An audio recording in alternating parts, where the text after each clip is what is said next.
Obrigado por atenderem o convite aqui, né? Vocês já sabem, o pessoal que acompanha a gente sempre sabe que, vez por outra, a gente faz esses mini cursos por aqui. Na verdade, a gente deveria chamar de workshop acadêmico, eu chamava assim no passado, que é a oportunidade de a gente discutir assuntos, né? Por vezes, algum assunto específico lá, e a gente traz alguém para palestrar. Eu queria até, por conta disso, me lembrei que no MBA Saúde Suplementar teve uma vez lá que eu consegui trazer o Castro. O Castro faleceu aí durante a pandemia, um grande amigo, uma das pessoas que mais conhecia resseguro, né, no Brasil.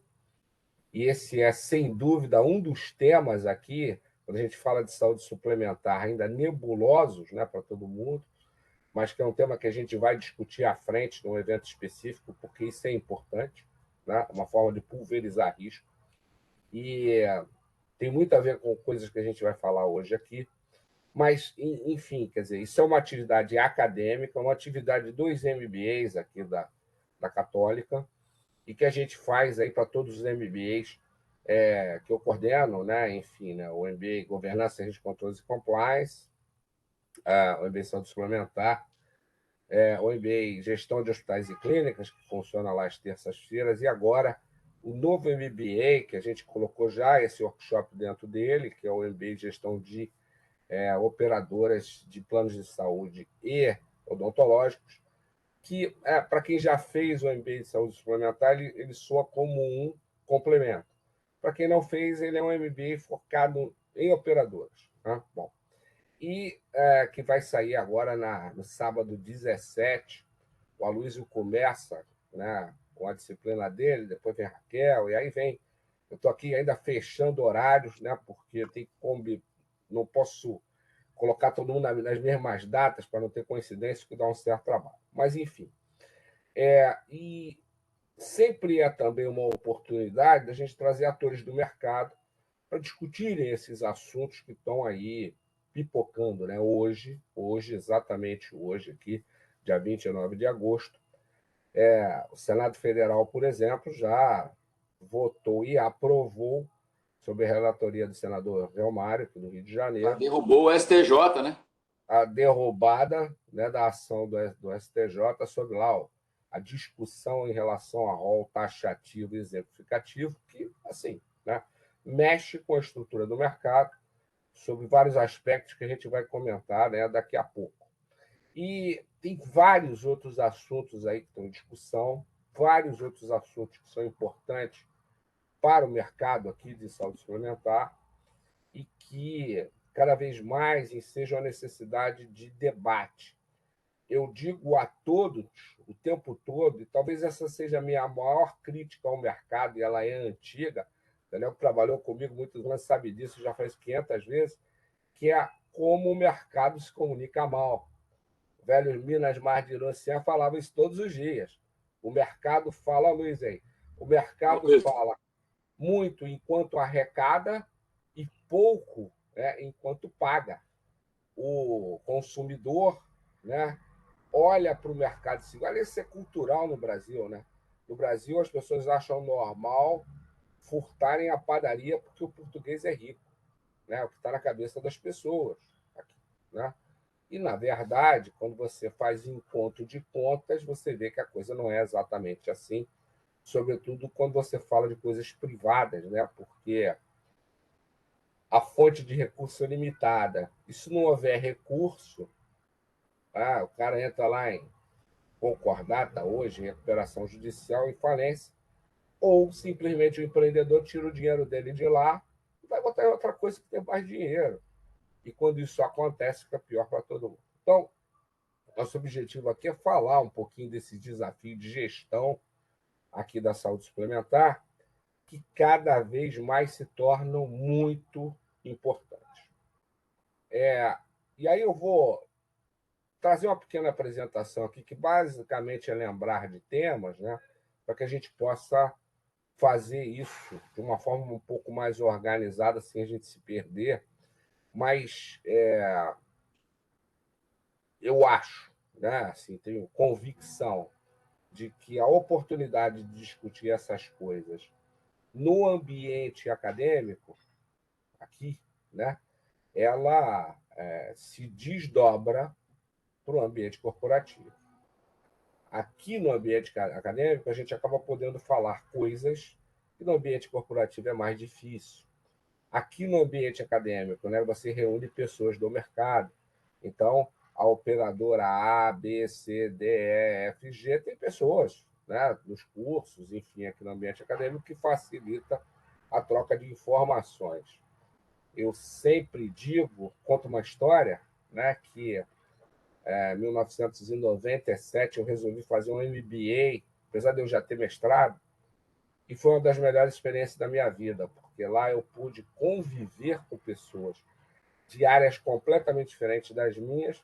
O meu grupo de trabalho, um MBA enfim, sistemas de gestão, era formado por um médico pediatra, que tinha ido lá tentar aprender gestão, um médico nefrologista e intensivista, um epidemiologista, né, até do Gafre, um arquiteto especializado em restauro,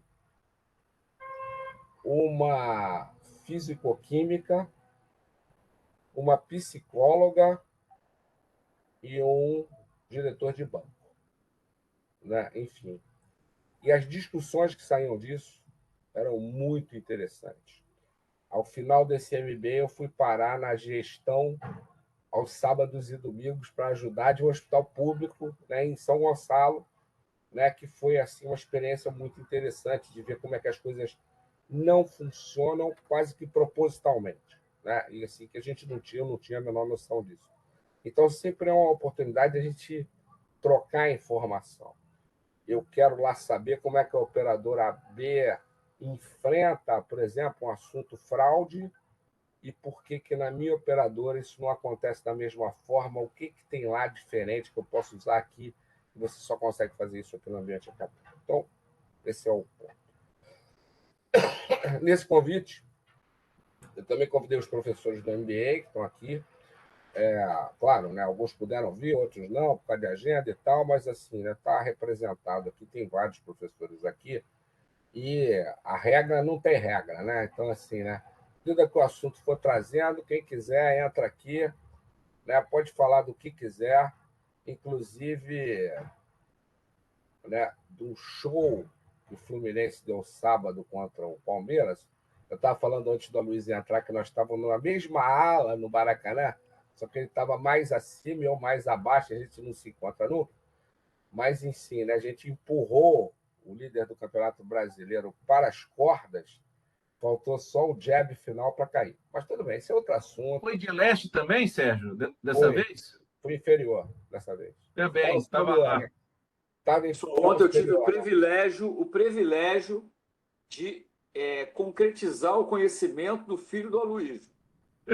Eu só vi o Aloysio nas fotos, né? E ontem o garoto estava lá com ele, lanchando. Eu falei, nossa, que privilégio. A gente tinha saído do cinema, tinha saído do cinema.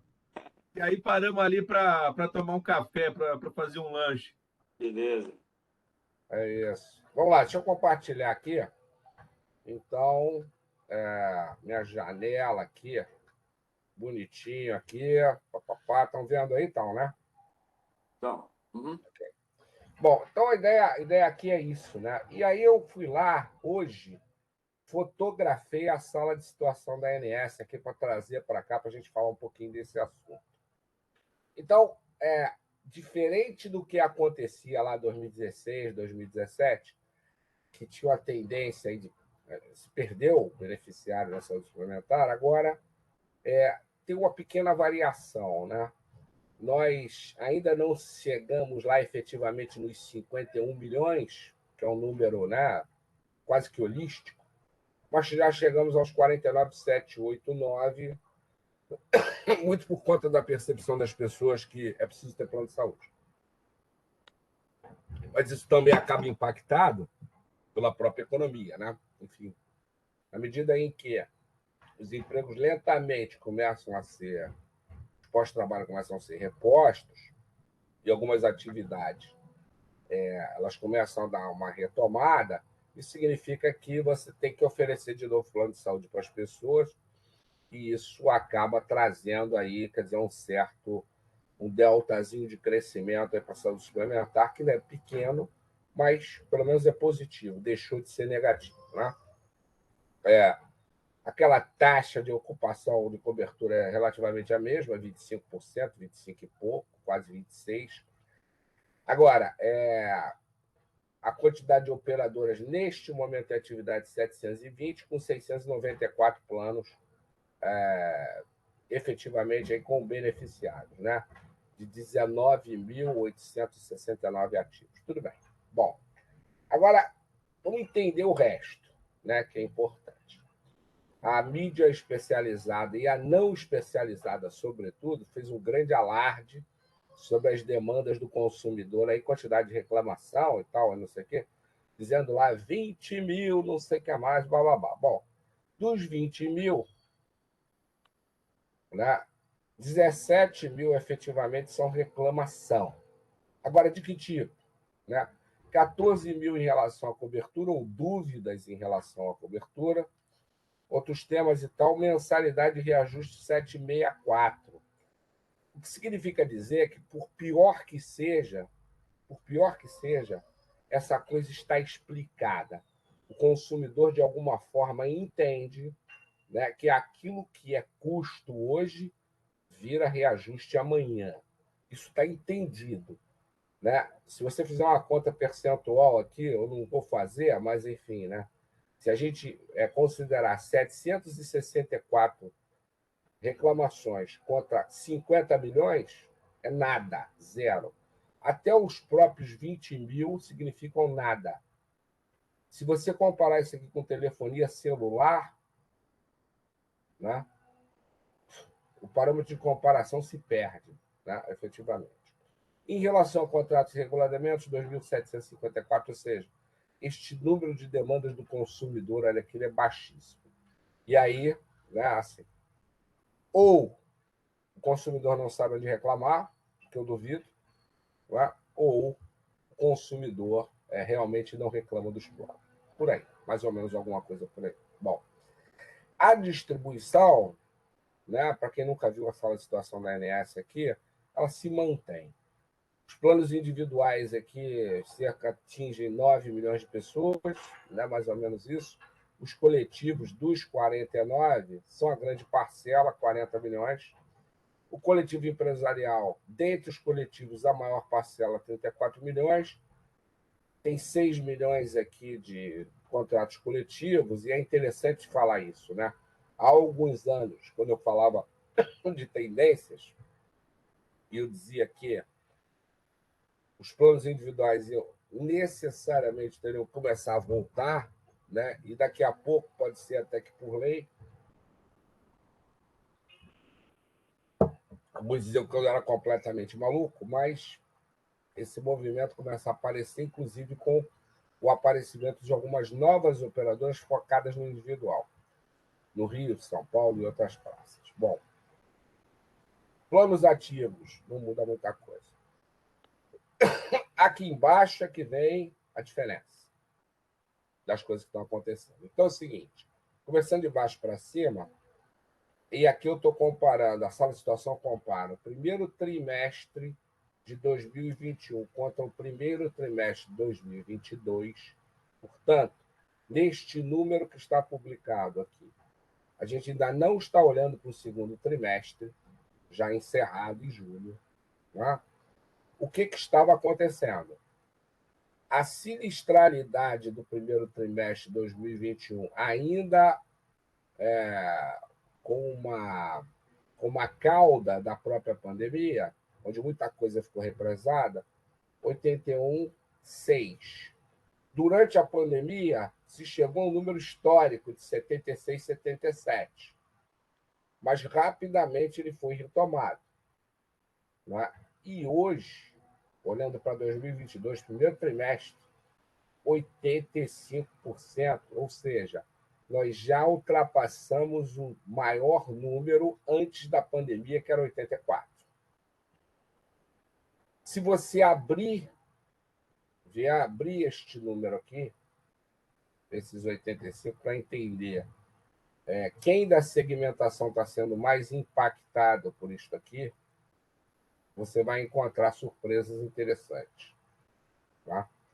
Bom, a comercialização, se você olhar para a comercialização, que muitas vezes se fala que é vilão desse processo todo, não é.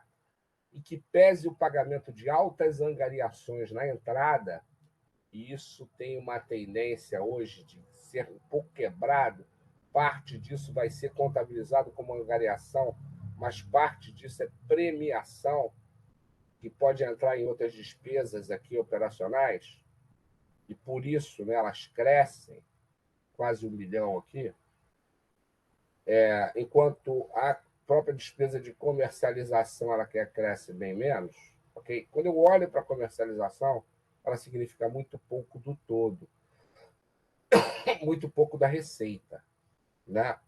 Antes da pandemia, a gente falava em média de 3% a 3,5%. Então, significa que o impacto da comercialização não é muito grande. Okay?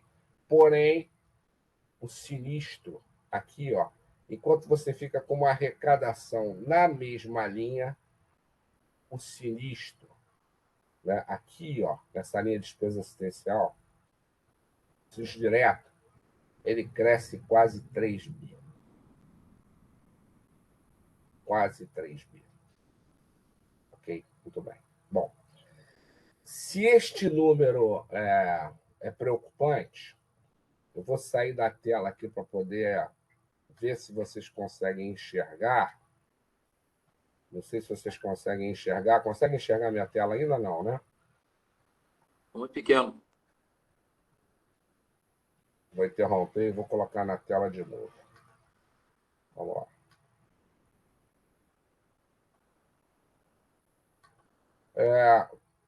Está conseguindo dar uma olhada aí? Sim, agora sim. Bom, o pessoal da Capitólio, Roberto Parense, fez um estudozinho olhando para isto aqui, foi observar os números, entrar nos números, e ele chegou a algumas conclusões aqui que são muito interessantes. Tá? Que há uma parte, né, de operadoras, algumas operadoras importantes, operando acima de 99% de sinistralidade. Okay? E aí ele quebra esse número. Ele diz o seguinte, né? Primeiro, o problema é que estão envolvidos 2 milhões de beneficiários aqui, ó, com uma contribuição per capita de R$ 480. Quando ele olha para este número dessas operadoras que estão acima de 99, ele encontra 5 operadoras de grande porte, 12 de médio porte e 35 de pequeno porte. Não é? O que significa dizer, sob ótica de risco, dá para enxergar isso aqui ao contrário. Não é? Essas de pequeno porte estão sob maior risco do que a de grande porte, obviamente, por conta do porte. Agora, quem são? Aí ele olha e diz assim, olha, tem 18 autogestão envolvidos, 9 cooperativas médicas, né? E aí, né, isso é regional, evidentemente, uma filantropia, 23 empresas de medicina de grupo e uma seguradora especializada. E ele comenta, só para esclarecer a questão dos números serem tão alarmantes, é válido ressaltar que o percentual ideal de sinistralidade deveria estar na casa de 70% a 75%, no máximo, né? Para que do restante possa haver resultado razoável para retirar despesas administrativas, etc. É aquela famosa conta 100. Né? Se eu estou operando a 85% de sinistralidade, que são os números que eu mostrei na sala de situação, 85% de sinistralidade. Se eu considerar por baixo uma despesa de 10%, despesa administrativa de 10%, que nem sempre é verdade, em alguns casos é 15%, mas tudo bem, considerar os 10%, eu já cheguei a 95%. Se a comercialização é 3,5%, ok? Eu já cheguei a 88,5%. Né? Sobra 1,5%. Se eu for fazer outras contas ali, significa que está no 0 a 0. Isso para quem está em 85%. Para quem já está acima de 99%, mas considerando 99%, 99 mais 10, 109, ou seja, já está com 9 no negativo. Você bota a comercialização em cima, que nestes casos deve ser até mais agressiva. Já vai aos 112, bota o resto, sei lá, 113, 114, por aí vai. Ok? E aqui, quando isso aqui foi publicado, aqui no Sonho Seguro foi no dia 24 que foi publicado, há 5 dias. Mas eu já recebi isso já há um tempinho, deve ter uns 10 dias. Ele lembrava o seguinte, finalizando, é preocupante o fato de que está prestes a ser votado no Congresso a questão do rol, né, com grandes chances que seja considerado exemplificativo. Aí sim, as torneiras serão abertas e esse número de empresas pode crescer potencialmente. Sérgio, só assim, o Aloysio entrou aí agora também junto com a gente, uma coisa que nos preocupa muito, né, em relação à forma como está sendo divulgada na mídia, né, e aí sempre a mídia ajudando de uma maneira ou de outra, é que a partir do momento, o que a mídia está dizendo? Que a partir do momento que o rol vire exemplificativo, né, ou seja, volta aquele texto do rol mínimo, que agora pode se solicitar qualquer coisa que esteja fora do rol, desde que agora, o que estão dizendo agora, né, a mídia está reforçando muito isso é preocupante, né, que passou no Senado, né, isso vai para o Congresso, né, que é o fato de que quando ele passa a ser exemplificativo, você pode solicitar qualquer coisa fora do rol, desde que tenha uma recomendação médica. Cara, isso abre precedente, né? A Luísa aí, que é advogado, pode ajudar a gente, isso abre um precedente maluco. E esse reforço da mídia o tempo inteiro, né? Dizendo que deixa eu até pegar o gancho aí.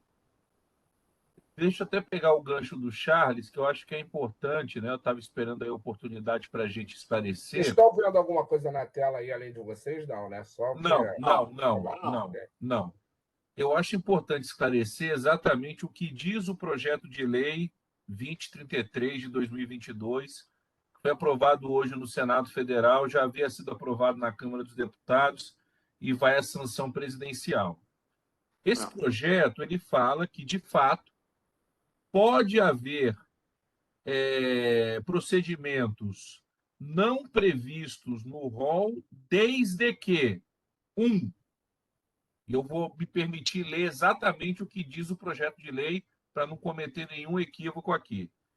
Exista comprovação da eficácia à luz das ciências da saúde, baseada em evidências científicas e plano terapêutico.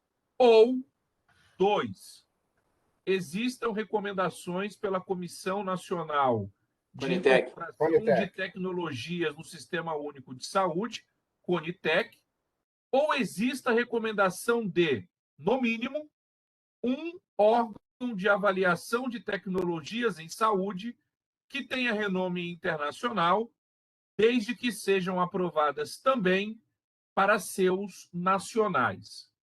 Então, é importante a gente colocar, né, de fato, eu acredito que até por ser ano eleitoral, eu não acredito pessoalmente que o presidente da República vá vetar esse projeto de lei, porque, infelizmente, a gente já está no cenário de demonização da atividade empresarial, de demonização do setor de planos de saúde. Isso, infelizmente, acontece. E, por ser ano eleitoral, eu não acredito num veto presidencial nesse projeto de lei. Agora, desculpa, a gente precisa... Oi, fala, Charles, fala. Só para corroborar o que você está dizendo, né? Por causa do ano eleitoral, quando o STJ disse que era taxativo, na minha visão, estava definido. Os políticos é que vieram por trás para tentar derrubar isso, justamente por ser um ano eleitoral. Todo mundo quer voto nisso, todo mundo quer aparecer nessa brincadeira. E aí você acaba gerando aquela famosa insegurança jurídica, que é o maior repelente de investimentos que um país pode ter. O que é insegurança jurídica? Quando o empresariado, de que setor for, não consegue ter a tranquilidade de que as regras jurídicas daquele setor serão respeitadas. E por regras jurídicas, obviamente, a gente não pode deixar de falar de marco legal e regulatório. Perfeito. Né? Que a gente tem isso já sendo deturpado e muito aí pelo judiciário, surgiu à luz do Superior Tribunal de Justiça ter definido isso como taxativo. Então, eu acho importante esclarecer exatamente o texto do PL, que muito provavelmente irá se transformar em lei, porque ele torna ele exemplificativo, só que não é tão exemplificativo assim. Ele, pelo menos, exige para que um procedimento fora do rol seja coberto pelo plano, que tenha essa tal da comprovação à luz das ciências da saúde, baseada em evidências científicas e plano terapêutico. Não sou médico, se tiver alguém aqui que puder contribuir com o debate, eu agradeceria. Por quê? Me parece um conceito só por ordem aqui, amplo. deixa a Raquel, ela levantou a mão aqui. Ok. Só para eu terminar o meu raciocínio aqui, por quê? Primeiro, me parece um conceito jurídico muito amplo. Aquilo que no direito a gente fala de conceito jurídico indeterminado. Então, esse inciso 1 é um ponto aqui que eu acho que na prática ainda vai gerar muita discussão. O ponto 2, que fala de incorporação pelo CONITEC, aí, infelizmente, é equiparar saúde pública com saúde suplementar, o que a gente entende que não é o caso, até pelo conceito de suplementar. E o que me preocupa é ou CONITEC ou organismo de avaliação de tecnologia de renome internacional, que também é algo que, na minha visão, está extremamente genérico. É diferente de você falar autoridade de vigilância sanitária de outro país, né? Como aconteceu, por exemplo, na legislação das vacinas, e por aí vai. Então, enfim, era só essa a minha contribuição aqui. Vai, Raquel. Obrigada, professora. Só colocar um pouco de pimenta e ideias, né? De alguma forma, a gente volta, né, com essa medida provisória se tornando lei, volta a um cenário pré-regulamentação, né, em que vale, na verdade, uma interpretação subjetiva sobre a cobertura. E aí, de fato, a gente tem um aumento de judicialização, uma previsão de aumento de judicialização e menos certeza sobre as coberturas. E quando a gente olha sob o ponto de vista do equilíbrio, do risco, que são pilares básicos para qualquer cobertura de risco, seja de seguros, de saúde, enfim, a gente tem um pilar muito fraco aí, porque teremos as operadoras de planos de saúde cobrindo um risco que passa a ser desconhecido. Porque evidências médicas surgem todos os dias, né? Todo dia nós temos novidades na saúde, na medicina, na odontologia, novos medicamentos, novas terapias. E vamos estar sujeitos a oferecer uma cobertura que não sabemos qual é, para que serve, em quanto tempo, se realmente é efetivo e tudo mais. Então, esse realmente é um cenário de muita incerteza para o segmento e, de certa forma, para a sociedade. E o que me surpreende nesse processo todo era que é natural que o cidadão queira isso. É natural que o cidadão, né, comum, que tem necessidades específicas, deseje ter as suas necessidades cobertas. O que não me parece razoável é o legislador olhar para interesses particulares, individuais, e não entender, né, não ter a dimensão dos interesses coletivos. Não estou falando do interesse das empresas, estou falando dos interesses coletivos mesmo, como cidadãos, como população, como nação. Primeiro, quando tira a soberania nacional, deixando de respeitar as agências reguladoras que existem, estão estabelecidas e bem funcionam no nosso país. Então, esse é o primeiro ponto que mais me surpreende, né? É o enfraquecimento do Brasil como nação no momento em que você diz que uma análise de um ente estrangeiro pode ser mais relevante ou mais importante ou mais prioritário do que uma análise nacional. Então, esse é um ponto que incomoda um pouco, né, nessa nova regra.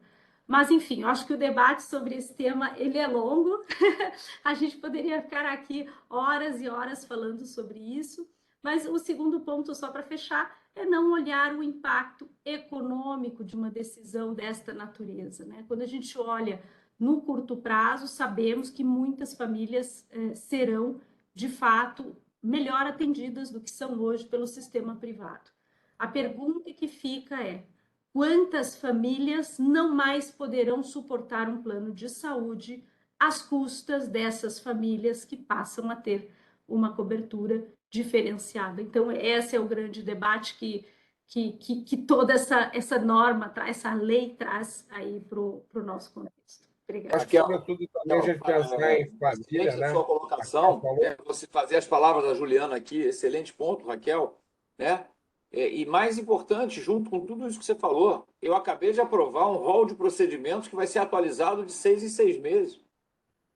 Desculpa. Quer dizer, as coisas não coadunam.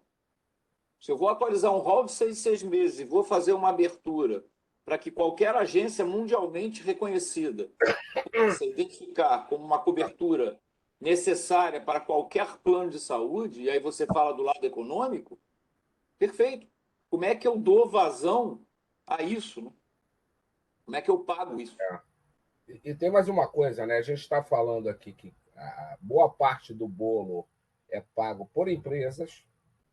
Sim. Porém, tem outro aspecto social nisso complicado, porque hoje boa parte das empresas são MEI, né? Que é uma, aspas, né? Uma pejotização aí da pessoa física, então o cara não aguenta mesmo.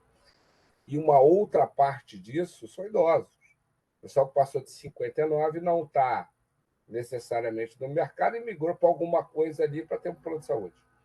E ele não aguenta pagar mesmo, porque ele já tomou 75% de reajuste na virada dos 59. Aliás, eu sempre digo isso, né?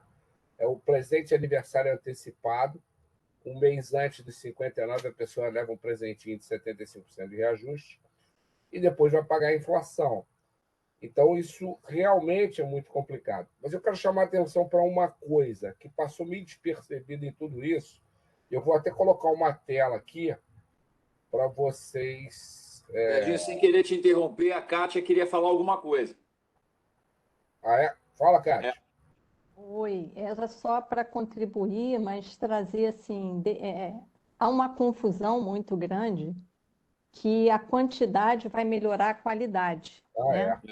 Então, isso que foi colocado não quer dizer qualidade. A gente vem fazendo uma discussão que hoje, com o que se tem, se a gente melhorasse a qualidade, se a gente melhorasse uma assistência, que olhasse não só para a pessoa que já está dentro do hospital e está agravando, né? Se a gente conseguisse melhorar isso com boas consultas, né? Isso com modelo de pagamento, enfim, não vou entrar nos meandros, mas é isso. Então, muito mais, né, você abrir o rol, como, por exemplo, a discussão agora até do autismo, que liberou tudo para o autismo.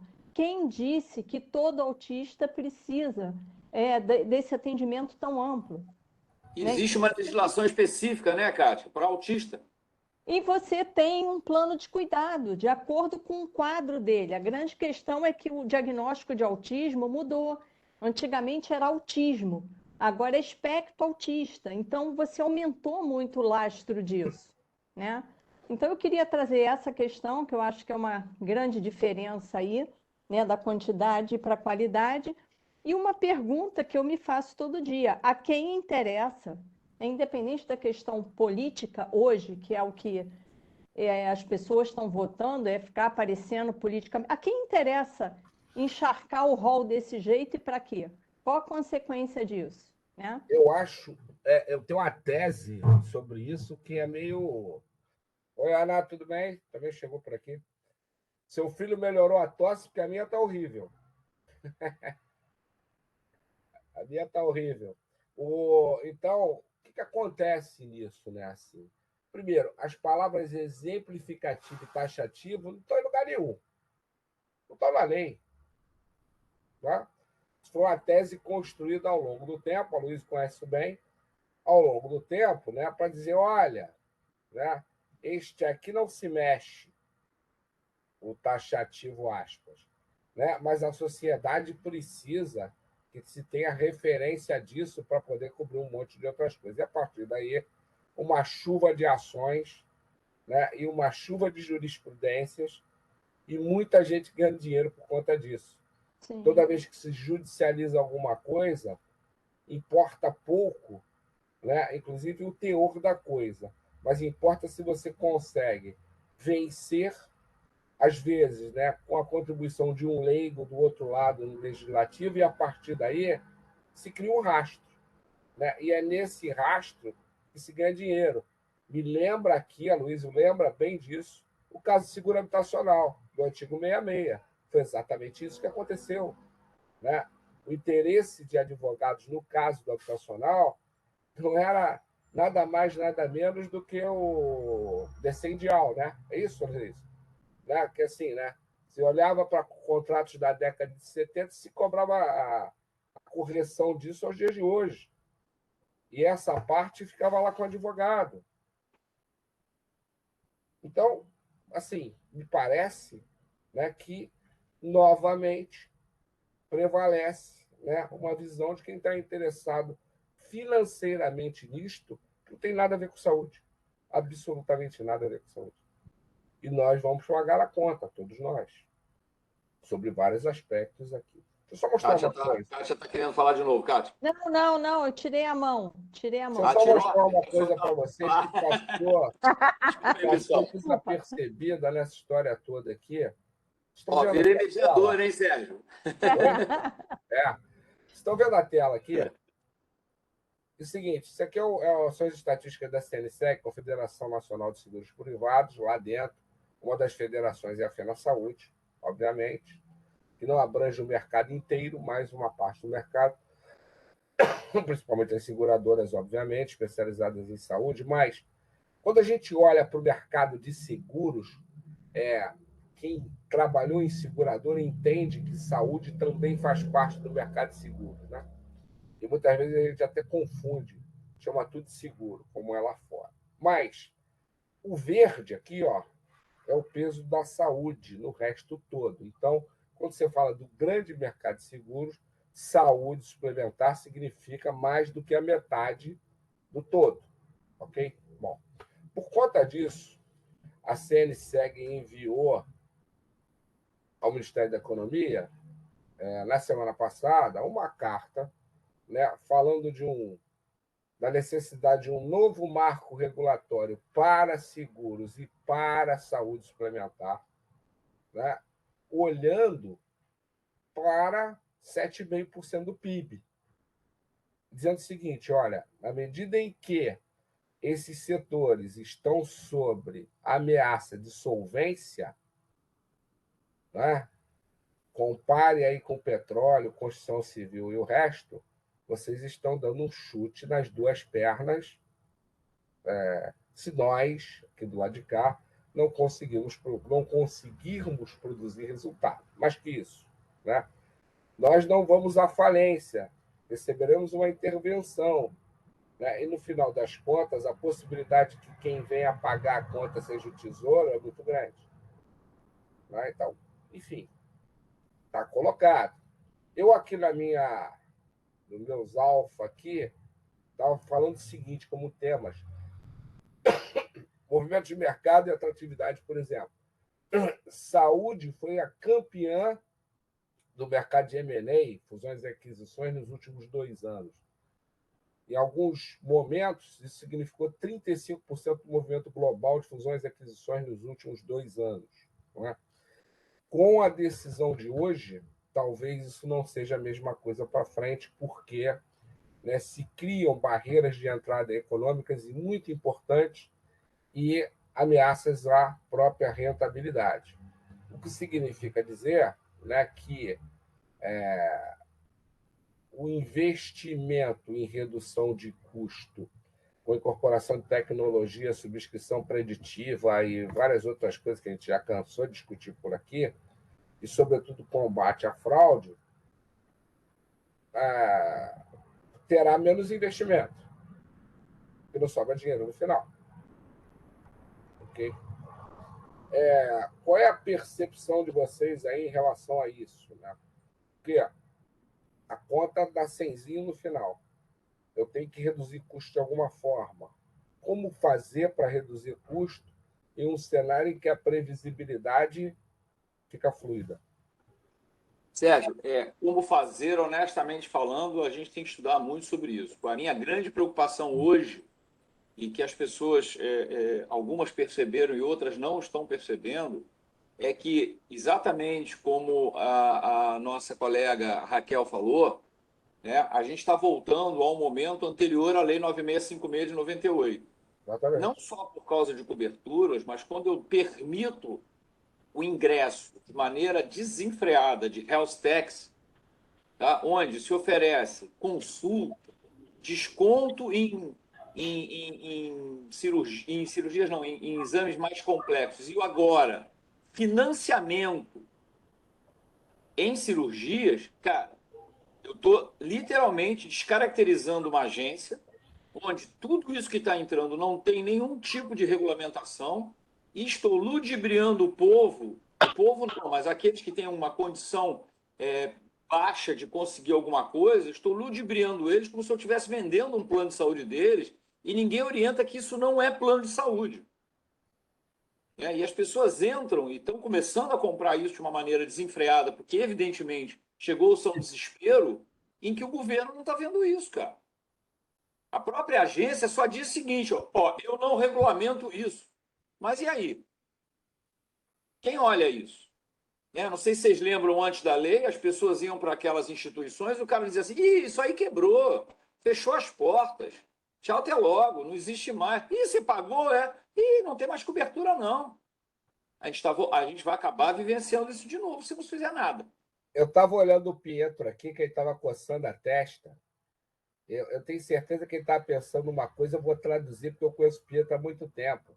Ele está falando, isso tem cara de associação de proteção veicular, fazendo um paralelo, né, com o mercado de seguros aqui, porque na verdade é isso. De uma forma embrionária, é isso. Em um determinado momento você vê o tamanho disso e diz assim, opa, não é? Como é que vende cigarro paraguaio na banca de jornal? É exatamente isso.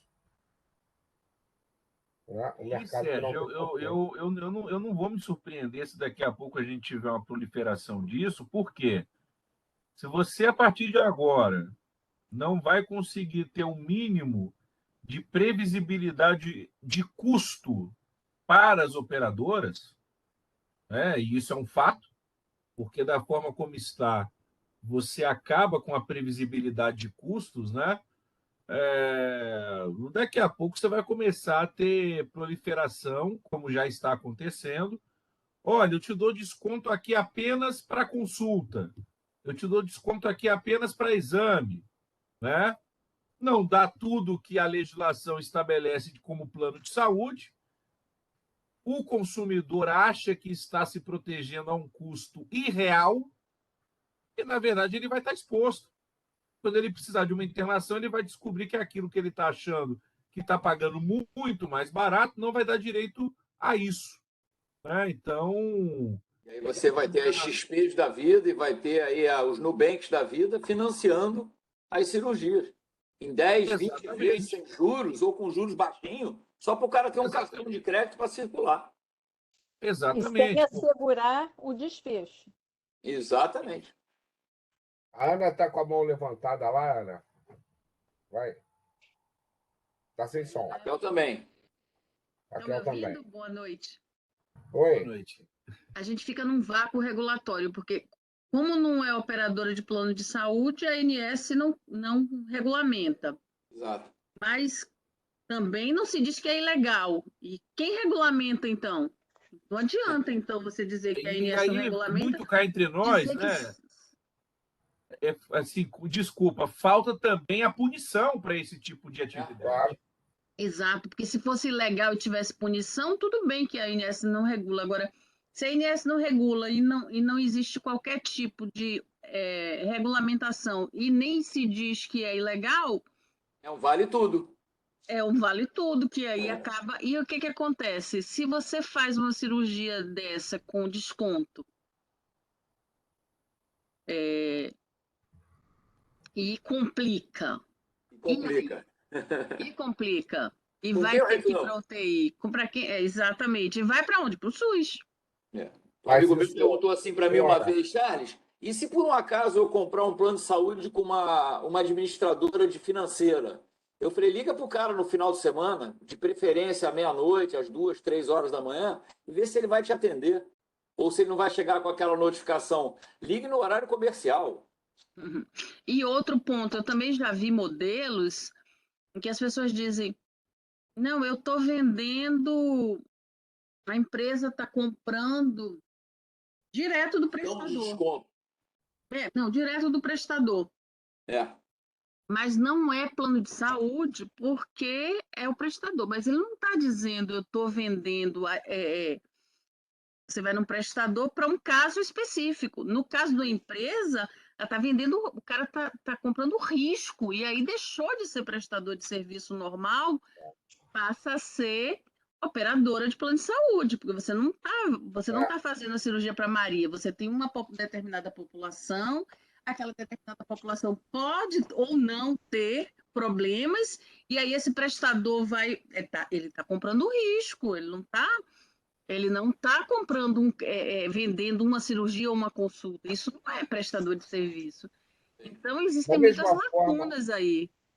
da mesma forma que acontece com o seguro, e a gente está falando agora da proteção veicular aqui, pelo menos existe uma. A SUSEP não consegue, digamos, coibir a operação, mas ela acaba entrando em alguns lugares e multando os caras, etc. Na saúde suplementar, isso tem. Né? Você não tem lá, digamos, aspas, aqui, uma reserva de domínio, uma reserva de mercado para dizer, olha, no Brasil existe, né, enfim, duas possibilidades aqui. Ou você vai para o SUS, né, ou você vai para a saúde suplementar, beleza. Né? E você tem lá até a Você tal da até saúde. acrescentaria o out of pocket, o pagamento É, direto. Mas aí exatamente. para um prestador específico, né? Vou fazer Exatamente. uma consulta privada. Não, Exatamente. isso Né? aí tudo bem. Agora, não sendo assim, quando eu estou vendendo algum tipo de proteção que não é isso, é legal, seria ilegal. Isso está no marco proposto pela CNSEC. Entendeu? Você igualar as coisas. Né? Assim, tudo bem, não é seguro, é plano de saúde, mas peraí, dá para operar como seguro para a gente ter um mínimo de segurança? Porque já não tem mais. Não é? Assim, a gente ouve, eu fiz um mapeamento de Insurtechs e Healthtechs há pouco tempo e eu fiquei abismado com algumas coisas. Né? Assim, as propostas. Sobretudo porque tem muitas health techs aí que claramente os caras entraram no mercado, né, por conta da atratividade, e o plano de negócio dos caras é um plano de negócio de 2 anos. Ou seja, eu tenho que arrumar um jeito de acelerar esse negócio para alguém me comprar e eu desaparecer. Inclusive a responsabilidade de desaparecer. Complicado. Fala, Raquel. Vou voltar aqui um ponto do equilíbrio, né? A que você provocou no começo da sua fala, Sérgio, de como encontra equilíbrio dentro desse cenário, equilíbrio econômico e financeiro pelas operadoras. E eu penso que a gente tem que olhar para a questão do pricing, da precificação mesmo, da estratégia, do como abordar esse novo risco que a regulamentação traz, que a lei nova traz, e também olhar na gestão de riscos, como isso impacta os riscos do meu negócio, né? do negócio da operadora. Acho isso bem importante. E falando um pouquinho de startups, né? Eu acho que elas têm um papel social importante de trazer inovação, de provocar o establishment, né? Assim, da gente repensar o que a gente está fazendo hoje, porque muitas vezes elas começam pequenininha, podem arriscar, porque realmente estão num contexto de menor impacto e de maior agilidade, e muitas vezes trazem um refazer das coisas de uma forma diferente, mais provocativa, mais efetiva e que trazem benefícios econômicos para as grandes empresas, quando adotam e conseguem adotar essas estratégias. Então, esse laboratório das insurtechs, das healthtechs, ele é importante de existir, né? E ao mesmo tempo, assim, quanto mais maduro a gente quer ser enquanto sociedade, mais liberdade a gente precisa dar para que esse tipo de negócio surja. Agora, por outro lado, quando se fala em saúde, existem as questões de garantias mínimas, né? E nem sempre esses contratos de prestação de serviço têm a transparência e a clareza. E aí nós estamos falando aqui de Código de Defesa do Consumidor antes de qualquer outra coisa, não estamos nem falando de 9656 nem nada disso, né? Mas é essa clareza e essa transparência que às vezes esses novos negócios andam pecando e não dão essa clareza. Essa sua colocação é perfeita. Quando eu pegar, por exemplo, a ideia de uma health tech, né, de uma startup na área de saúde, e atrelar isso a um plano de saúde, e fazer com que isso seja uma forma de controle, uma forma de edição, uma forma de educação do beneficiário, perfeito. Agora, quando eu deixo esse pessoal andar solto, né, investindo, né, virando unicórnio, recebendo milhões de reais e depois, como muitas aconteceram, depois desaparecem, a gente tem visto isso ultimamente de uma forma muito forte, ou seja, surgem alguns unicórnios que viram, né, recebem milhões de reais ou milhões de dólares e depois, com o tempo, desaparecem porque o cara que botou disse, isso aí não me interessa mais não, tchau, até logo, vou embora fazer outra coisa. Então, quando isso vem atrelado a uma operadora, isso vem atrelado a um trabalho efetivo de controle, de redução, né? Porque todo mundo fala muito em dados, todo mundo fala muito em tecnologia e ninguém fala na coisa mais simples, que é o que afeta o povo brasileiro hoje, chamada educação. Ninguém investe em educação para a saúde. Por que não? Porque será que não interessa? Exatamente como não interessa ao governo que as pessoas tenham noção de como usa e de como, ou seja, é melhor manter as pessoas ignorantes e eu continuo cobrando e digo, olha, o preço da tecnologia aumentou, tudo subiu, tudo está mais caro e as pessoas, que coisa triste. Mas ninguém vai lá e ninguém questiona, ninguém reclama, né? E aí quando um cliente recebe um relatório de sinistralidade 3 meses depois dizendo, olha, o custo subiu porque tinham 3 casos de câncer. Legal. O que eu faço com essa informação? Não, cara, vai pagar. Entendeu? Então, ou seja, eu não dou oportunidade às pessoas, e a gente fala muito de, quando você fala de gestão, você fala muito do B2B, né? Ou seja, a empresa operadora de saúde fala com o RH da empresa, que é como o próprio Sérgio colocou, que é a grande maior parte dos compradores de saúde são os empresários, né? Sejam os fantasiados de individual ou os empresários efetivamente. Mas, de qualquer maneira, você não fala com o B2C, né? Quando você tem um cara, por exemplo, que gastou uma fortuna, hoje mesmo eu recebi um total sinal de uma fraude em que o prestador de serviço já está se oferecendo ao cliente de ele dar entrada no reembolso do cliente. E aí eu digo, cara, mas será que esse cliente sabe que dar o seu login e senha é o mesmo que dar o seu login e senha para um banco? Mas, às vezes, a gente vai precisar de uma startup que mostre para esse mercado que o processo de pedir o reembolso precisa ser simplificado, porque senão tu está criando espaço justamente para essas atuações.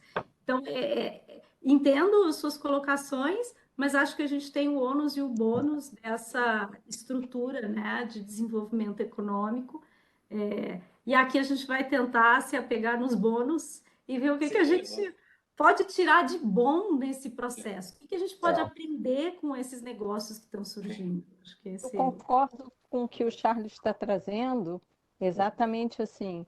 Mais uma vez, né? A quem interessa a não educação de todos? Até do prestador. Prestador que passa exame desnecessário, o hospital que, né? Então, de todo mundo. A quem interessa essa não educação? Né? Exatamente para que as coisas não andem. Né? E aí a gente escuta o tempo todo, né? Mas o beneficiário, nossa, ele não sabe, ele não faz. Sim, mas é isso que você está falando, né, Charles? Eu acho que a gente tem que passar por um processo, e aí seja o contratante de plano, sejam as empresas, os RHs, todo mundo. Né? A gente tem que botar as pessoas na mesa aí para discutir qual é o papel de todos nós. Né? Todos nós temos um papel aí para fazer essa discussão. Não é ir contra a tecnologia, pelo contrário. Né? Isso que a Raquel está trazendo, e trazer a tecnologia é perfeito, né? Incluir a tecnologia para auxiliar. Mas, como você falou, eu concordo também, não é independente, né? Ela tem que estar ali dentro do processo e acelerando, né? Eu acho que a Carol não está aqui, não sei se está, se tiver, fala aí, Carol. Mas assim, uma das coisas que eu tinha listado aqui, que é um problema a ser resolvido, é a LGPD também, né? Porque quando a gente fala em tratar dados e usar dados para ter alguma inteligência no processo, a gente tem aí, quer dizer, cuidados, né? Não só com construir processo. Eu acabei de construir um programa de treinamento para a Escola Nacional de Administração Pública na área de transformação digital. E assim, né, uma das grandes preocupações lá, efetivamente, era a coisa da proteção de dados e a própria segurança de dados. Né? As operadoras trabalham com uma quantidade de dados estúpida e cada vez mais, se você quiser ter inteligência nesse processo, vai ter que estar incorporando inteligência artificial, processos reescritos, né? Eu tenho a brincadeira, só porque eu estou vendo o Pietro aqui, que, enfim, a gente trabalhou junto, o mercado de seguros copiou em seus processos aquilo que fazia manualmente. Eu até conto uma história, né, que existia uma ficha, antes do Aloysio nascer, a ficha 106 e a ficha 107. A 106 era o cadastro do cliente, a 107 era o negócio. Chegava para o sujeito datilografar aquilo.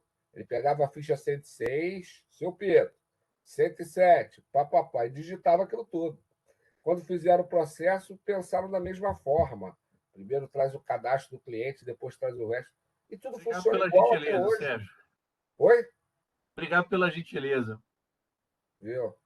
Você não está tão velho assim. Aí, por resultado da história. Né? Então, os processos ainda são assim. E eles têm que ser reescritos sobre uma outra ótica para que você possa efetivamente ter dados para criar inteligência, coisa que não existe, né? Basicamente. Eu até estava brincando esses dias com a Manu, que a Manu está fazendo um monte de exames, assim, qualquer dia desse me notificam aqui a empresa, a minha empresa, porque você é uma mega usuária, vai todo dia ao médico, né? Durante uns 3 meses aí, mas ninguém faz isso. Ninguém pega o telefone para me ligar para dizer, pô, o que está acontecendo com a Manuela? Entendeu? Como ela esteve na Suíça há 9 anos, na Suíça, na terceira utilização, alguém ligaria para ela, precisa de ajuda? Tá certo? É completamente diferente. Né? E a gente tem que evoluir muito nisso, se a gente quiser fazer uma gestão, né, efetiva da coisa. Um outro ponto que eu tinha levantado aqui, e aí eu acho que a gente pode falar do assunto, né, já olhando para o novo marco regulatório, mas também de tendências. Eu, particularmente, gosto muito do que foi feito pela agência em relação à governança, gestão de riscos e controles.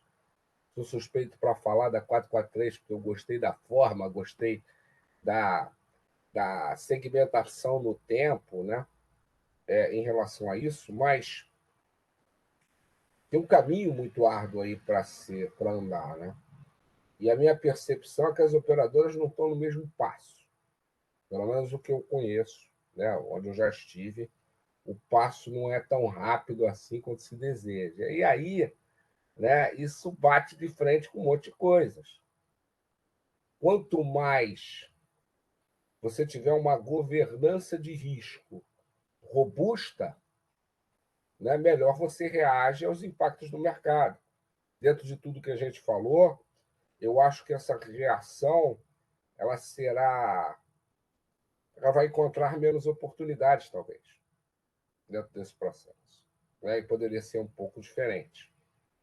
E é um tema aqui para a gente já ir encaminhando para o final, que a gente já está mais de 1 hora, né, que eu acho que vocês podiam, né, falar um pouquinho disso aí, é tendências, né? O que vocês encontram aí de tendências, né, para os próximos...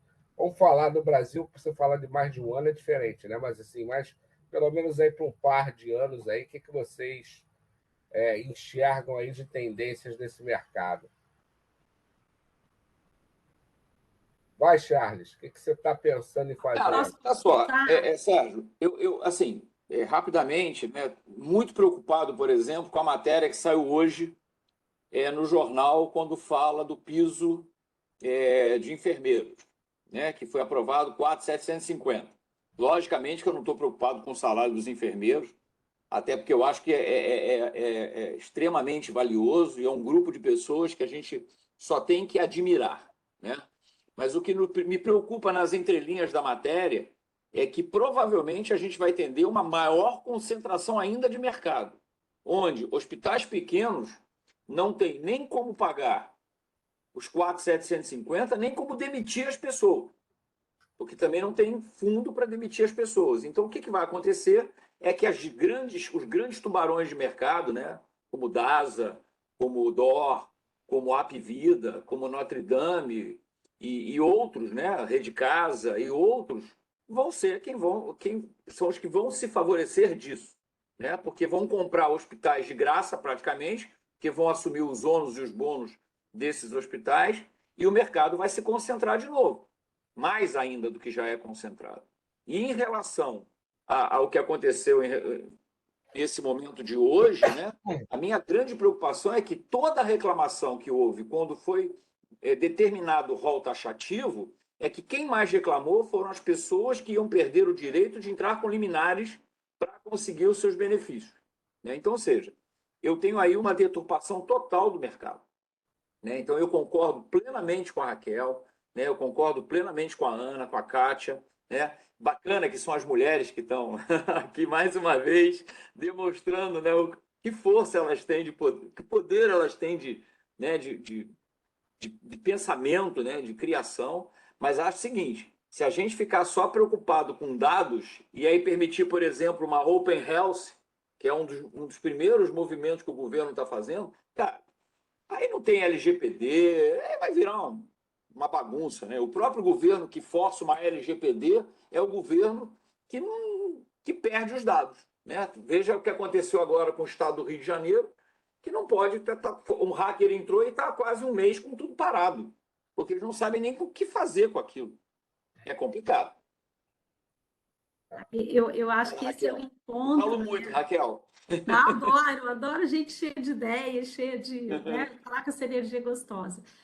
Eu penso assim que a gente discute aqui no Brasil de forma muito sólida, tem técnicos muito capazes no Brasil para propor regras principiológicas, né? A gente está no debate assim no topo do que dá para debater com relação à privacidade de dados. Nossa lei saiu bastante robusta, né? Uns remendos lá depois de anos discutindo, mas muito robusta. Mas não foi um trabalho evolutivo estruturado de governo, né? Então, aquele probleminha que a gente tem. A lei, ela sai da cabeça do legislador, ela atende, de certa forma, determinados interesses, porque sempre há uma certa influência nessa esfera de poder, mas, ao mesmo tempo, assessorado por bons técnicos, né? Então, saem coisas muito boas aqui no Brasil, em termos regulatórios, principalmente quando vemos essas leis que são principiológicas. Então, eu vejo com muito bons olhos. Só que o país não estava pronto, né? Mas também, se a gente sentasse, fosse esperar o país estar pronto, né? Não teria lei, né? Então, de certa forma, eu olho sempre o lado positivo das coisas, é o meu jeitão de lidar com as situações. O copo meio cheio, então eu vejo um copo meio cheio, temos princípios sólidos, estamos aí trabalhando para implantar ela nas esferas governamentais e privada também. Mas o Sérgio nos provocou aqui sobre visão de futuro. E quando eu penso assim, o que eu vejo, né, lá no futuro, e aí vou falar mais 3 a 5 anos para frente. Eu vejo essa questão de cobertura de planos de saúde voltando ao debate, né? Eu vejo que as consequências das decisões de hoje vão nos trazer novos debates lá na frente. Então, acho que, na minha visão, isso é inevitável. No momento que a gente tiver o encolhimento da massa, da taxa de cobertura, né? Vamos falar assim, eu acho que a taxa de cobertura ela é a melhor expressão daquela linha de equilíbrio de quanto dinheiro eu preciso para ter um plano de saúde privado e né, como é que eu consigo equilibrar, né, considerando quanto custa um plano de saúde privado. Então, essa linha a gente vai conhecê-la melhor, como ela se movimenta nos próximos anos, a partir dessas novas decisões legislativas. E isso talvez traga um novo debate. Eu vejo novas profissões surgindo, acho que isso aqui é discurso batido, a gente fala muito disso, e ouve muito sobre isso quando houve palestras sobre inovação e tudo mais, mas na área da saúde em particular, né? Hoje a gente já tem o trabalho do coordenador de cuidados de saúde, toda uma ênfase maior ali na questão do parto humanizado, né? Hoje a gente já tem aquela pessoa que dá o apoio ao parto humanizado, também reconhecida, sendo mais um trabalho reconhecido, e vão surgir muitas outras funções e atividades intermediárias no exercício do cuidado à saúde, que ao longo do tempo vão sendo legitimadas pela nossa sociedade e depois pela regulamentação, porque é sempre assim. Primeiro o cidadão consome, usa, acredita, acha que aquilo é bom, e de alguma forma depois essa profissão se torna uma profissão reconhecida, regulada, regulamentada, né? Aí vem as etapas posteriores. Então, em termos assim de mirar tendências, eu diria que essas são grandes tendências na minha visão. Muito mais health techs, acho que o movimento de health techs, quando a gente olha todo o movimento de startups, as health estão atrás, né? As startups de saúde, elas parece que começaram depois, ainda não vimos o boom. E vejo com muito bons olhos o momento atual das startups, né? Um momento de maior criticismo, maior severidade na análise de investimentos em novos negócios, e isso é positivo, porque a gente passa a ter uma barra mais alta, maior critério, né? Então, a onda de demissão nas startups ou a redução de recursos investidos em startups, o que ele traz? Traz com que, não significa que tem menos dinheiro sendo oferecido para startup, significa que esse dinheiro passou a ter um critério mais elevado de seleção de investimentos. Antes você chegava lá com um bom discurso, bem ensaiado, um PowerPoint bonito, você levava o dinheiro. Agora só isso não basta, né? Tem que ter um pouco mais, tem que ter mais consistência. Então são tendências muito positivas aí. Vou deixar para os colegas falarem das negativas. Deixa eu falar uma coisa aqui que é legal. Estava até procurando a informação enquanto a Raquel falava. Segundo o estudo da KPMG, nós temos no Brasil, aí não estou falando de saúde suplementar, estou falando em geral, já 542 health techs no Brasil. Uma parcela importante, né, disso, olhando para tecnologias aí de acesso à informação, enfim, marketplaces, né? E assim, o Amazon é um desses, né? Marketplace, né? Que está vindo aí com força. E também telemedicina, alguns já olhando para a internet das coisas, já olhando para metaverso. Então, enfim, tem muita coisa que vem por aí, né? E que eu acho que é muito interessante. Eu nesse estudo de tendências, né? Tem duas coisas aí que estão me colocando com a pulga atrás da orelha. Tá? A primeira, e o Charles falou um pouquinho disso aí, de educação, eu vou completar com uma tendência, ou pelo menos assim, o reconhecimento de o quanto a gente educa mal e principalmente o quanto a gente comunica mal. Não é? Então, isso é urgentíssimo.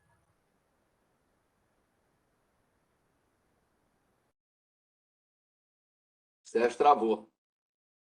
Acho que caiu, eu acho. Isso é que eu chamo de uma queda de peso. Eu acho que ele já quis ir embora antes, entendeu? Antes, já estava terminando. Já estava terminando e ele caiu fora antes de todo mundo. Mas sei lá, bom, aí, voltou. Então, eu falava o seguinte, né? Somatória de uma coisa que é necessidade, educação mais comunicação, que a gente tem que sanar esse problema urgentemente. Né? Não se pode chegar no Senado com uma coisa como chegou hoje, sem que a população esteja muito bem informada sobre o assunto. Isso é um defeito, né? Básico, né? Importante. Uma empresa por exemplo, uma operadora, sofre um ataque hacker e todo mundo guarda a informação para si, quando a gente já sabe que tem apelo do próprio consumidor em relação a isso. Ele sabe o quanto isso é importante. né? E depois isso desencadeia em outras coisas no final. E talvez uma outra, em relação à tendência, é o seguinte, né? Há muitos anos, as operadoras vêm trocando um montinho, né? Assim, a quantidade é a mesma, a quantidade de dinheiros praticamente é a mesma, né? E você vive ali no rouba-monte. E cada vez mais você oferece mais para comprar canal, né? E essa continha está começando a ficar cara quando você opera com 87 sinistralidade. E talvez isso tenha E que ser aí, Sérgio, assim, absolutamente pegando o gancho, revisto a né? partir daqui. Pegando o gancho, a Raquel até falou, não, vamos pegar alguém aí que não esteja com uma visão tão otimista assim. E aí, infelizmente, eu me enquadro nesse cenário e eu vou falar por quê, né? Eu acho que esse PL de hoje, a partir do momento que ele for sancionado, aquele cenário que a gente tinha de uma expectativa de uma equilibrada na judicialização, ele vai acabar. Então, eu vejo com realmente um pessimismo a tendência do crescimento da judicialização, principalmente por aquele inciso 1 que fala existência de comprovação de eficácia à luz das ciências da saúde. O que é isso, Andrísio? Assim, o legislador, quando ele quer, ele é claro. O Pois é, não legislador, fala quando nem ele nível de não quer. evidência, né? Não fala Pois nem é, nível de evidência. o legislador, quando ele não quer ser claro, ele faz intencionalmente para quê? Para deixar o judiciário decidir. Isso.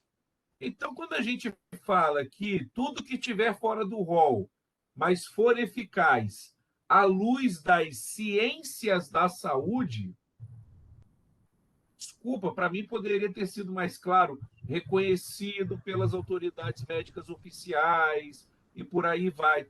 Ciências da saúde, com todo respeito, daqui a pouco vão querer colocar ciências alternativas que não têm ainda o Não, eu ia te devido perguntar isso. reconhecimento. Permite.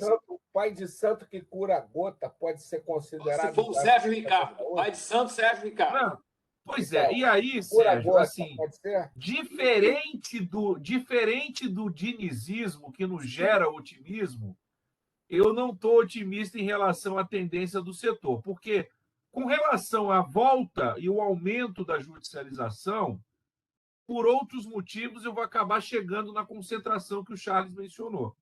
Se me permite uma parte, Aloysio, Claro, para claro. corroborar com o que você está dizendo, porque como é que pode o legislador afirmar e basear toda essa decisão no argumento de que a ANS não tem recursos, né? Está lá na fala do deputado, de que ela não tem recursos para acompanhar a evolução da medicina e supor que um profissional sozinho em seu consultório tenha esta competência. Né? Então, assim, para mim é uma desproporção sem razão, sem tamanho, e aí eu concordo em gênero, número e grau. Desculpa, e aí eu vou dizer uma coisa que, embora eu seja da ANS, mas não estou falando como uma pessoa da ANS. Ana, você é suspeita, Ana, não pode não. Mas estou falando como médica, que uma das melhores coisas que existem, talvez a melhor coisa que existe no arsenal regulatório da ANS é o rol. É o rol. Tem critérios claros, tem critérios transparentes, tem lá que o nível de evidência, qual tem contratação de especialistas, né? Você contrata e cada dia mais célere. Então, essa talvez seja a maior piada. Sim. E assim, eu acho que se não quiser, tudo bem, que quem incorpora avalie, que essa é uma máxima da ATS, da Avaliação de Tecnologia em Saúde, por que não se pensou em pegar a Conitec com o RH da ANS, que tem essa expertise, e universidades, porque aí a gente tem universidades federais, e formar uma agência de avaliação de tecnologia em saúde, então, como temos em outros países.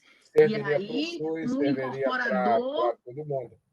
ficaria de um lado, que seria o Ministério da Saúde e a ANS, e a variação de tecnologia em saúde, com todos os pressupostos que existem no mundo, Sim. estariam ali garantidos, sem, digamos assim, um conflito de interesse daquele que incorpora, porque um juiz sozinho, Determinar.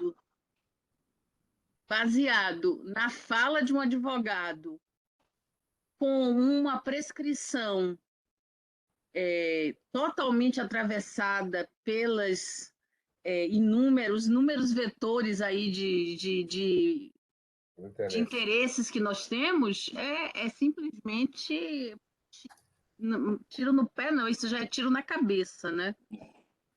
E aí você tem vários exemplos, né? Pegar os exemplos aqui, exemplos públicos que foram noticiados. Eu lembro uma vez que se noticiava médicos no Panamá que faziam cirurgia para troca de cor dos olhos, né? Ou seja, o sujeito inconformado de ter nascido com olhos verdes queria trocar seus olhos para cor castanha, né? E por aí vai, né? Gente, aí ele conseguiu fazer isso com uma paciente. Caiu a Luiz. Travou a Luísa. Caiu. Acho que a paciente morreu. E aí, o caso mais só emblemático foi aquela medicação Você caiu, para todos os você tipos caiu e de voltou agora. câncer. Perdão. Conseguiu fazer com uma paciente. Não, e aí, obviamente, o plano vai ser obrigado a cobrir cirurgia de troca de cor de olhos, por exemplo. Então, assim, eu vejo como preocupação também, porque se a gente sai do eixo do Rio-São Paulo, ou se a gente vai para o interior, independente de qual dos 27 estados da federação você esteja, muitos locais de interior só conseguem ter acesso à alta tecnologia porque eu tenho uma operadora local que tem um hospital na região e que não vai sobreviver com esse acúmulo de custos desenfreado. E aí a gente vai chegar numa concentração de mercado, que vai gerar o quê? Certas localidades que hoje têm a saúde suplementar vão deixar de ser interessante para os grandes players, na medida que eles forem incorporando os players menores. Então, assim, eu queria só encerrar dizendo: o rol é o que torna o plano de saúde um instrumento democrático de acesso. Quando você quebra esse rol, você está tornando ele um produto cada vez mais elitizado, mas tão elitizado que daqui a pouco nem as elites tradicionais terão condição de tê-lo mais. Era isso aí, Sérgio. Beleza. É isso. Tá sem som, Ana. Deixa eu pegar o ganchinho de Sérgio aí, de Sérgio não, de Aloísio, né? Isso. E pior, do ponto de vista da saúde, o uso irracional de recursos. Ah, sim. Porque você vai gastar recursos preciosos com coisas sem evidência de fato e deixará de gastar onde se deve gastar. E Ana, os efeitos na saúde... Pegando um ganchinho seu, Ana, o IESS, né, o Instituto de Estudo de Saúde Suplementar, já diz que existe 40% a 50% de mau uso ou abuso. Se isso aumentar, quebrei. Se eu não conseguir diminuir os 40% e deixar que isso aumente, quando eu falo de mau uso ou abuso, a própria liminar, quando você fala de medicamentos off-label, que um médico resolve achar que aquele medicamento é bom para aquele tratamento e o paciente vem em cima abrindo liminar, ou quando você vê uma pessoa que pode fazer uma redução alimentar, que pode fazer uma reeducação alimentar e o cara entra pedindo que ele aumente de 10% a 20% do seu peso para entrar na cirurgia de obesidade, onde a gente sabe que a lei fala de obesidade mórbida, ou seja, é aquela que pode levar à morte, e a gente vê uma grande maioria das pessoas fazendo essa cirurgia sem o risco de morte, podendo até morrer, porque a cirurgia é extremamente complexa. Eu tenho um caso especificamente, não vou dizer da operadora, que um juiz determinou que uma pessoa que, após a cirurgia bariátrica, ficasse num spa com direito ao acompanhante, manicure, pedicure e tudo, uma continha de 1.800.000. Na Bahia, o spa, né? Ô Sérgio, Não, Luiz, não. para com isso. Pode não. Eu sou só curioso, fofoqueiro não. Olha aqui, é isso, gente. Cara, vou agradecer vocês. Vou só falar para o pessoal que está nos ouvindo, vou botar no chat aqui o link para o curso. Eu já tinha falado. Eita, Rossi. Dia 17, a doutora Luísa faz o início, né, do curso do MBA em Gestão de Operadoras aí de Plano de Saúde Odontológicos. Depois vem Raquel. Eu tenho que acertar uma data depois contigo, Raquel, porque a segunda data está errada. Depois eu te passo e eu estou montando as outras datas de todo mundo. Agradecer demais a todos que estiveram por aqui. Depois a Melissa vai mandar para todos os inscritos, né, a apresentação, enfim. Isso que a gente falou aqui está lá com os pontos principais. Tem uma apresentação também no MBA. E dizer que a gente vive num mercado que, apesar dos problemas, né, o mercado como um todo, de 7,5% do PIB, saúde suplementar representa quase 4% disso, e a gente tem duas saídas, né? Ou cuida bem e isso floresce, ou cuida mal e isso definha, tá certo? Né? Eu sou daqueles que acham que a gente tem que cuidar bem. E para isso a gente tem que discutir esses assuntos, né? Fazer essa visão chegar onde tem que chegar, que é fundamental. Valeu. Muito melhor do que no passado, né? Que a gente nem visão tinha. Mas agora, né, a gente precisa abrir os braços aí para incorporar, né, principalmente no legislativo aqui, pessoas que conheçam o assunto. Porque nós estamos na mão de leigos, muitas vezes até mal intencionados, que é bem complicado, né? Então é isso. Agradecer demais a vocês. Nós fechamos aqui 1 hora, quase 1h30, né, de papo aqui. Espero que tenha sido interessante para todo mundo. Agradecer a presença de todos que estiveram aqui com a gente, todos os professores do curso, né, que também se disponibilizaram aqui, bem que correndo em cima da hora, né, para estar aqui. E um abraço a todos. Valeu. Né? Boa noite, gente. Boa noite a todos. Boa noite, pessoal. E Deus Tchau, salve o obrigado. Diniz. Boa noite. Boa noite. Luiz, volta mais aqui pela minha área, tá? Pode deixar, sempre. Valeu. Boa noite. Abraço, tchau.